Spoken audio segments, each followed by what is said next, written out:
Doctor Nishikant Dubey ji.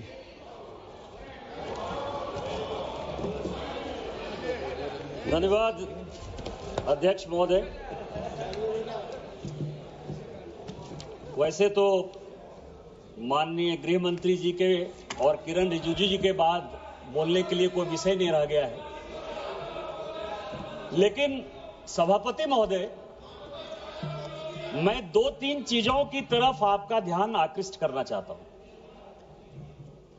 एक, मुजफ्फर रिजवी जी ने एक शायरी लिखी कि लम्हों ने खता की है, सदियों ने सजा पाई।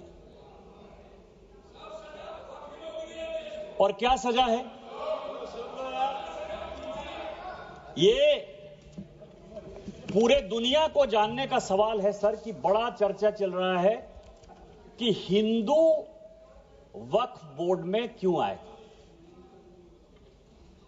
पैगंबर मोहम्मद साहब ने वक्फ करने के लिए कहा, और मैंने सभी लोगों के भाषण सुने हैं।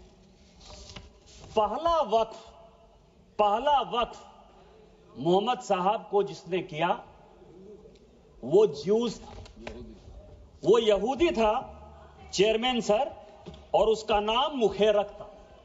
उसने अपने 7 बगीचे मदीना में मोहम्मद साहब को गिफ्ट किए। वो ऊद के मैदान में मारा गया, और उसके बाद मोहम्मद साहब ने उसकी प्रॉपर्टी को जब्त करके पहला चैरिटेबल वक्फ स्टार्ट किया। यदि मुसलमानों ने पहला वक्फ नहीं किया, यदि मुसलमानों ने, मैं ऑन रिकॉर्ड कर रहा हूं इमरान मसूद, यदि मुसलमानों ने वक्फ स्टार्ट नहीं किया, तो मोहम्मद साहब के सिद्धांत के खिलाफ जाकर आप हिंदुओं को कैसे रोक सकते हो? दूसरा सवाल यह है, यह मैं कोर्ट का आदेश लेकर आया हूं, एमपी वक्फ बोर्ड वर्सेस शुभम शाह, और यह 2007 का ऑर्डर है। जो भोपाल का मॉस्क है, भोपाल का, जिसको शहंशाहे मालवा कहते, शहंशाहे मालवा, ये राजा होलकर ने दान दिया वक्फ। हिंदू दान दे बहुत अच्छा, यहूदी दान दे बहुत अच्छा, लेकिन वक्फ बोर्ड में मुसलमान को छोड़कर कोई दूसरा कैसे हो गया?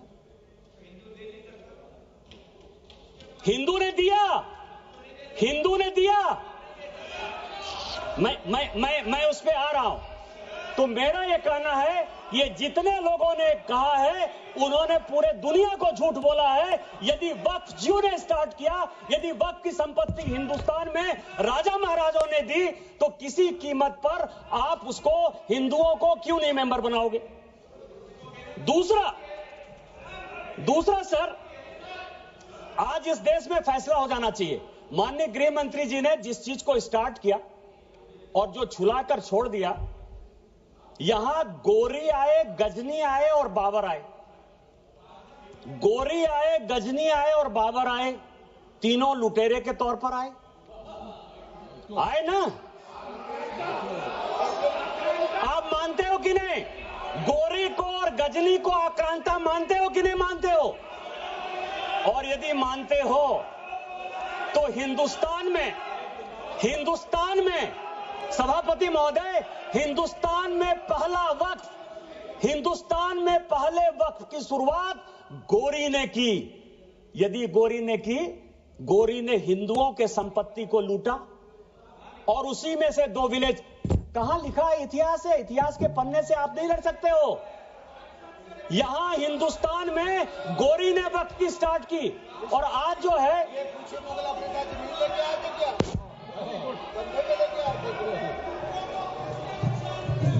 माननीय, मैं आप शहर को एड्रेस कीजिए, बाकी लोगों को। मैं सभापति महोदय, मैं दूसरी चीज आपको कह रहा हूं। इस देश में यह वक्फ एक्ट आया कैसे? ये जिन्ना को पाकिस्तान बनाने का जिम्मेवार मानते हैं या नहीं मानते? पहले इन लोगों से ये पूछ लीजिए सर, फिर मैं बोलूंगा। यदि जिन्ना को मानते हैं, ये मैं पेपर लेकर आया हूं सर। 1910 में कांग्रेस पार्टी ने मुंबई से एक रिजर्व सीट जो मुस्लिम की गई, उससे जिन्ना को मेंबर ऑफ पार्लियामेंट बनाया, और उन्होंने उन्होंने 1911 में मुसलमान वक्फ बोर्ड बनाया। ये प्राइवेट आदमी ने बनाया, जिन्ना ने बनाया, जिसने पाकिस्तान बनाया, और आज फिर वक्फ के नाम पर ये इस देश का बंटवारा करना चाहते हैं।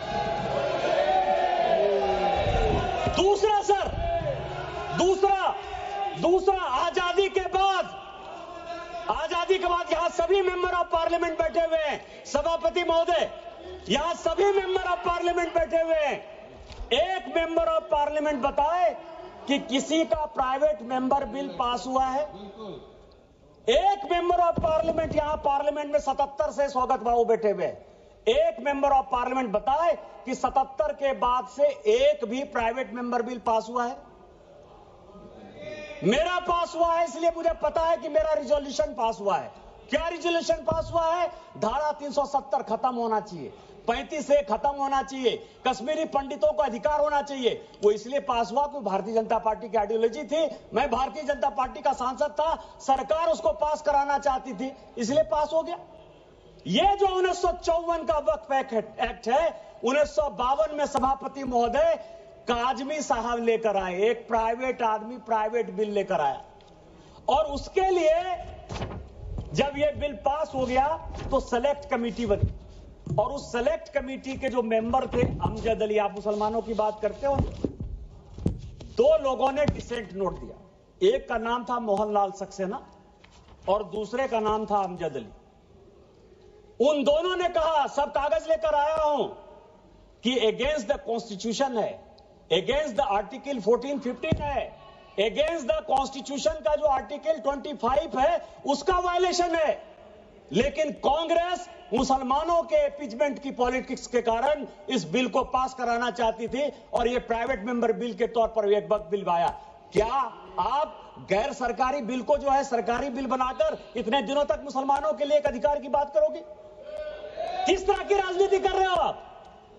तीसरा जो है अध्यक्ष महोदय, तीसरा जो सबसे इंपॉर्टेंट है, जो अनुराग जी ने कहा कि पूरी दुनिया में हमसे ज्यादा मुसलमान इंडोनेशिया में, टर्की में, सीरिया में है, लेबनान में, सऊदी अरब में। आप यह बताइए कि इस देश में संविधान की बात बहुत करते हैं हम लोग, संविधान की शपथ लेते हैं। मैं भी संविधान लेकर यहां बैठा हुआ, यह संविधान है। इस संविधान में अमेरिका सेकुलर है या नहीं? अंग्रेज सेकुलर थे कि नहीं थे? आप नॉर्थ ब्लॉक चले जाइए, साउथ ब्लॉक चले जाइए, प्रधानमंत्री के ऑफिस चले जाइए, राष्ट्रपति भवन चले जाइए, पुराना संसद भवन चले जाइए, आपको सब जगह गीता का श्लोक दिखाई देगा। एक चीज उर्दू में नहीं लिखा हुआ है, एक चीज संस्कृत में नहीं लिखा हुआ है। अमेरिका का राष्ट्रपति यदि, बस 4-5 मिनट में खत्म करूंगा, अमेरिका का राष्ट्रपति यदि शपथ लेगा तो वो बाइबल पर लेगा। सारे मुस्लिम कंट्री के हेड ऑफ द स्टेट यदि शपथ लेंगे तो वो कुरान पर लेंगे। आपने किस तरह का बना दिया कि हम संविधान के ले सकते हैं, गीता पर नहीं हाथ रख के कर सकते हैं, और आपने मुसलमानों को एक अलग कानून दे दिया। ये पूरी दुनिया में कोई मुस्लिम कंट्री भी ऐसा नहीं है जिसने कि वक्फ को इस तरह का अधिकार दिया हुआ है। क्या आप भारत को एक मुस्लिम कंट्री बनाना चाहते हो?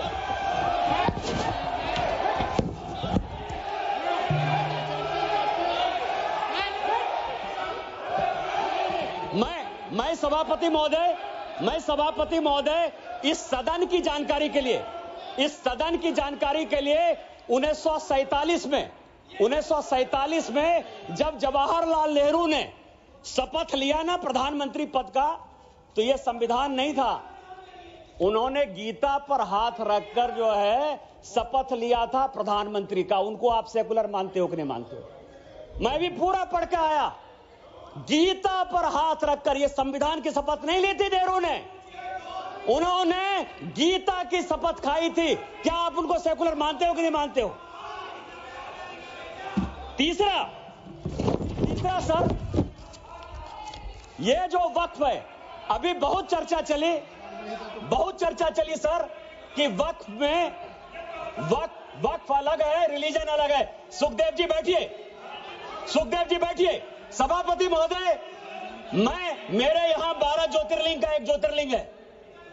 विधानसभा ने कानून बनाया है और उसका सचिव मेंबर ऑफ पार्लियामेंट होने के नाते मैं उसका ट्रस्टी हूं।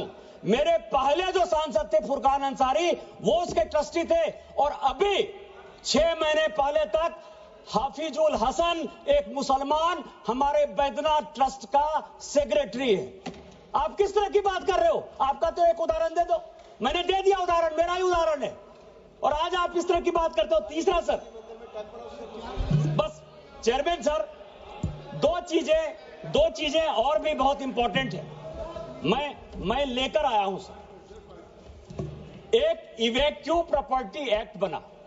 जब भारत और पाकिस्तान का बंटवारा हुआ, ये चर्च की ये जो संपत्ति है सर वक्फ की, 39 लाख एकड़ कैसे हो गई और कहां डिस्प्यूट है।